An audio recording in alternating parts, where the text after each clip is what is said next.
पिछले कुछ दिनों में आपने जरूर देखा होगा कुछ फेमस लोग जिनका कहीं ना कहीं एक अच्छा सोशल इंपैक्ट रहा, लोग उन्हें जानते थे, फॉलो करते थे, लेकिन न्यूज आई कि उन लोगों ने इस्लाम कबूल कर लिया। जैसे कि ब्रिटेन की अल्फ्रेड विलियम बेस्ट कंपनी के मालिक बिलियनियर अल्फी बेस्ट, ब्राजील के फेमस फाइटर नेसेमेंटो, रशिया के ऑर्थोडॉक्स चर्च के पादरी, अमेरिका के famous rapper डर्क Derek, famous internet celebrity Andrew Tate, Vivian Dsena, हिलेरियन हैगी, इंडियन यूट्यूबर परम सिंह। इतने ज्यादा नाम है कि बता पाना मुश्किल है। लेकिन एक सवाल आता है कि इस्लाम में ऐसा क्या है कि लोग इतनी तेजी से मुसलमान हो रहे हैं, दूसरे धर्मों को छोड़कर इस्लाम अपना रहे हैं। जबकि अगर देखा जाए कि एक ऐसा टाइम भी चल रहा है जिसमें इस्लामोफोबिया भी अपने चरम पे है, लेकिन फिर भी लोग, और वो भी इंटेलेक्चुअल पीपल, बाकी धर्म के कंपैरिजन में इस्लाम को ज्यादा इंपॉर्टेंस दे रहे हैं। आज की इस वीडियो में हम जानने की कोशिश करेंगे कि इस्लाम दुनिया का फास्टेस्ट ग्रोइंग रिलीजन क्यों है। इस वक्त पूरी दुनिया की पॉपुलेशन 8 बिलियन मार्क को क्रॉस कर गई, जिसमें Christian 31.11%, Muslim 24.9%, secular, non religious, agnostic, atheist, इन सब की पॉपुलेशन 15.58%, हिंदू 15.16% और बाकी बचे 13.25% में सभी रिलीजन आते हैं। दुनिया में पहली सबसे बड़ी मुस्लिम पॉपुलेशन इंडोनेशिया में रहती है, दूसरी पाकिस्तान में और तीसरी इंडिया में। तो स्टडी के मुताबिक 2050 तक इंडिया दुनिया का सबसे बड़ा मुस्लिम पॉपुलेशन वाला देश होगा। लेकिन अगर आप वर्ल्ड वाइड देखते हैं तो इस्लाम का ग्राफ लगातार तेजी से आगे बढ़ रहा और साल 2060 तक इस्लाम दुनिया का सबसे बड़ा रिलीजन बन जाएगा। Japan, Europe, France, America, India जैसे कई देशों में इस्लाम सबसे तेजी से आगे बढ़ने वाला धर्म बन गया है। तो अब सवाल आता है कि आखिर इस्लाम इतनी तेजी से क्यों आगे बढ़ रहा है। तो इसका पहला रीजन जो हमेशा से बताया गया कि मुसलमानों में फर्टिलिटी रेट बहुत ज्यादा है, बाकी रिलीजन के कंपैरिजन में मुसलमान ज्यादा बच्चे पैदा करते हैं। यही वजह है कि मुसलमान तेजी से आगे बढ़ रहे हैं। जबकि सेंट्रल हेल्थ मिनिस्ट्री के सर्वे के मुताबिक मुसलमानों के बीच फर्टिलिटी रेट भी कम हुआ है। दूसरा रीजन, दूसरे धर्म के लोग तेजी से इस्लाम की तरफ अट्रैक्ट हो रहे हैं। पर डे कहीं ना कहीं से न्यूज आती है किसी फेमस इंडिविजुअल ने इस्लाम धर्म अपना लिया। कहीं कोई फेमस बिलियनियर होता है, तो कभी कोई फेमस फाइटर, तो कभी कोई फेमस रैपर, सेलिब्रिटी। ये उन लोगों की खबरें होती है जो कहीं ना कहीं फेमस होते हैं, लोग उन्हें फॉलो करते हैं। लेकिन ऐसे भी बहुत से लोग हैं जो इस्लाम अपना तो रहे हैं, लेकिन आम लोग होने की वजह से उन्हें सोशल मीडिया पर या न्यूज पोर्टल पर जगह ही नहीं मिल पाती। एक मोटा मोटा आंकड़ा आपको बताते हैं। द न्यूयॉर्क टाइम के मुताबिक अमेरिका के टोटल मुस्लिम पॉपुलेशन में 25% कन्वर्टेड मुस्लिम है और एक एस्टिमेट के हिसाब से करीब 20,000 से ज्यादा अमेरिकी हर साल इस्लाम कबूल कर लेते हैं। इसी तरह ब्रिटेन में करीब 6,000 लोग इस्लाम धर्म में शामिल हो जाते हैं। जापान भी एक ऐसा देश है जहां लोग तेजी से इस्लाम की तरफ आ रहे हैं। वसेदा यूनिवर्सिटी के अकॉर्डिंग पिछले 10 सालों में जापान में मुसलमानों की आबादी डबल से भी ज्यादा हो गई, जिसमें करीब 50,000 से ज्यादा जापानी लोगों ने इस्लाम कबूल कर लिया। और अभी हाल ही में एक रिपोर्ट आई जिसमें बताया गया कि दुनिया में मुस्लिम पॉपुलेशन 2 बिलियन मार्क को क्रॉस कर गई, जिसमें एक बड़ा नंबर कन्वर्टेड मुस्लिम का है। अब सवाल आता है कि आखिर लोग इस्लाम में कन्वर्ट क्यों हो रहे हैं, ऐसा क्या है इस्लाम में। तो इसका कोई एक जवाब नहीं। इस्लाम कबूल करने वाले लोगों से जब पूछा गया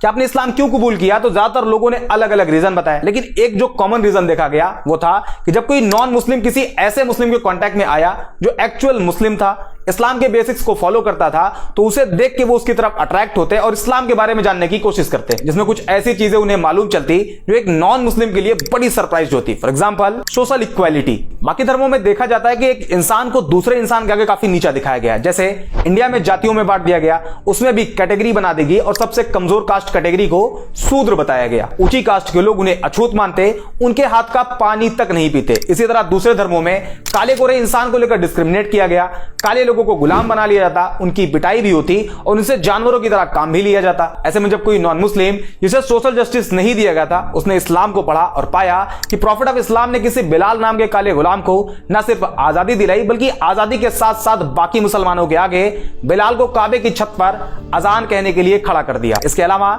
जब लोगों ने प्रॉफिट ऑफ इस्लाम की एक स्पीच के बारे में जाना, जिसमें उन्होंने कहा था एक अरेबियन किसी नॉन अरेबियन से सुपीरियर नहीं, और ना ही कोई नॉन अरेबियन किसी अरेबियन से सुपीरियर है, ना कोई काला किसी गोरे से सुपीरियर है और ना ही कोई गोरा किसी काले से। यह जानने के बाद कि इस्लाम में कोई ऊंचा नीचा नहीं, इस एक पॉइंट की वजह से न जाने कितने लोगों ने इस्लाम कबूल कर लिया। दूसरा रीजन फॉरगिवनेस। इस्लाम में माफ कर देने वाला जो कॉन्सेप्ट है वो भी बड़ा शानदार है। जब लोगों ने उसे जाना तो वो भी उन्हें बहुत पसंद आया और लोगों ने इस्लाम कबूल कर लिया। फॉर एग्जांपल मान लीजिए कि अगर किसी इंसान को एक पूरी कम्युनिटी बुरा भला कहे, उसे बाइकआउट कर दे, यहां तक कि उसे जान से मारने की कोशिश करे, तो रिएक्शन ये होगा कि जब भी उसे उस कम्युनिटी पर कंट्रोल मिलेगा वो अपना बदला जरूर लेगा। सारे लोगों से ना सही, लेकिन उन लोगों को जरूर टारगेट करेगा जो उसके खिलाफ उसके ही लोगों को भड़काते थे, उसे मार के लाने वाले को इनाम देने की बात कहते थे। आमतौर पर यही देखा जाता है, लेकिन इस्लामिक हिस्ट्री में इसके जस्ट उल्टा है। 7वीं सेंचुरी में जब इस्लाम की शुरुआत हुई, उसके कई सालों बाद तक, करीब 10 साल बताया जाता है, इस पीरियड में टोटल 40 से कम मुसलमान थे। उस टाइम अरब के जो पावरफुल लोग थे वो मुसलमानों को परेशान करते, प्रॉफिट ऑफ इस्लाम को जान से मारने की प्लानिंग करते, उन्हें जान से मार देने वाले को इनाम देने का वादा करते। यहां तक कि उस टाइम जितने मुसलमान थे उन सभी का सोशल बाइकआउट कर दिया गया और 3 साल तक अबी तालिब नाम की एक पहाड़ी पर कैद कर दिया गया। और मक्का के सरदारों ने यह अनाउंस कर दिया कि कोई भी मुसलमानों को कोई सामान न बेचे और अगर कोई ऐसा करता है तो उसे भी नहीं छोड़ा जाएगा। 3 साल बाद बाइकआउट पीरियड खत्म हुआ, लेकिन मक्का के लोग मुसलमानों को अभी भी टारगेट करते। सिचुएशन को देखते हुए 622 ईडी में मुसलमानों को मक्का से मदीना की तरफ जाने के लिए कहा गया, जिसे इस्लामिक हिस्ट्री में हिजरत कहा जाता है। हिजरत मींस माइग्रेशन। मुसलमान मक्का छोड़कर मदीना चले गए। उस टाइम मदीना को यसरब कहा जाता था, लेकिन मक्का के सरदारों का मानना था कि इस्लाम को पूरी तरह से अगर खत्म करना है तो उसके लिए सारे मुसलमानों को कत्ल कर दिया जाए। इसी इंटेंशन के साथ मुसलमान और मक्का के सरदारों की फौज के बीच पहली जंग लड़ी गई, जिसे जंगे बद्र कहा जाता है। इस जंग में मुसलमानों की जीत हुई और इसी हार का बदला लेने के लिए एक बार फिर मक्का के सरदारों की फौज निकली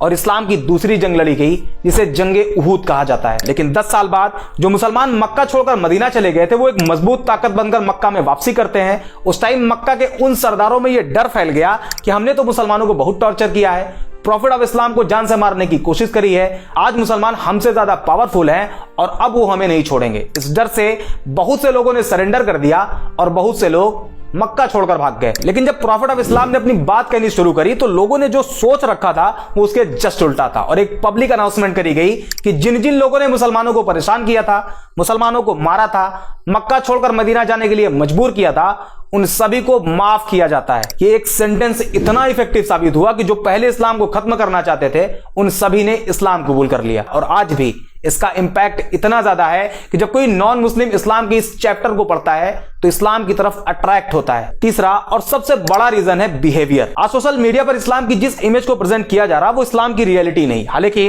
मैं ये भी क्लेम नहीं कर रहा कि इस्लामिक बेसिक्स के अकॉर्डिंग सारे मुसलमानों का बिहेव अच्छा है। इस्लाम तो कहता है कि शराब पीना हराम है और शराब सभी बुराइयों की मां है, लेकिन फिर भी आज का मुसलमान शराब के ठेकों की लाइन में आपको लगा हुआ दिखाई देगा। बट अनदर हैंड कुछ मुस्लिम्स ऐसे भी हैं जिनका behave as it is Islamic basics के हिसाब से आज भी है। फॉर एग्जांपल, इस्लाम अपने मानने वालों को कहता है कि अगर तुम्हारे घर में एक रोटी हो और तुम्हारा पड़ोसी भूखा हो तो तुम्हारे लिए जरूरी है कि उसमें से आधी रोटी अपने पड़ोसी को दो।